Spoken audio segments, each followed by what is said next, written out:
যুক্তরাজ্যের Indo Pacific বিষয়ক প্রতিমন্ত্রী ক্যাথরিন ওয়েস্ট বলেছেন, সরকার চাইলে বিএনপির ভারপ্রাপ্ত চেয়ারম্যান তারেক রহমানকে দেশে ফিরতে সহায়তা করা হবে।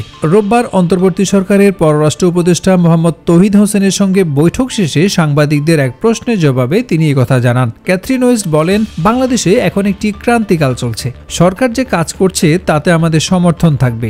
বাংলাদেশের গণতান্ত্রিক যাত্রায় ডক্টর ইউনূসের ভিশনের দিকে যুক্তরাজ্য তাকিয়ে রয়েছে।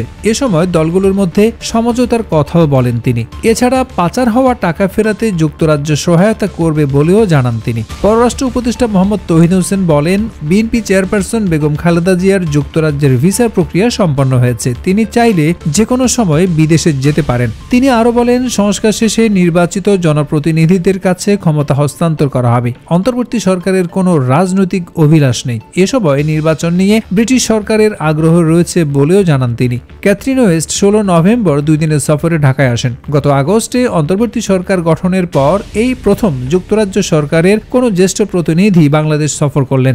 রাজনৈতিক ও অর্থনৈতিক সংস্কার, নিরাপত্তা, বাণিজ্য সহযোগিতা এবং যুক্তরাজ্য বাংলাদেশ অভিবাসনে চলমান সহযোগিতা নিয়ে আলোচনা করেন তিনি।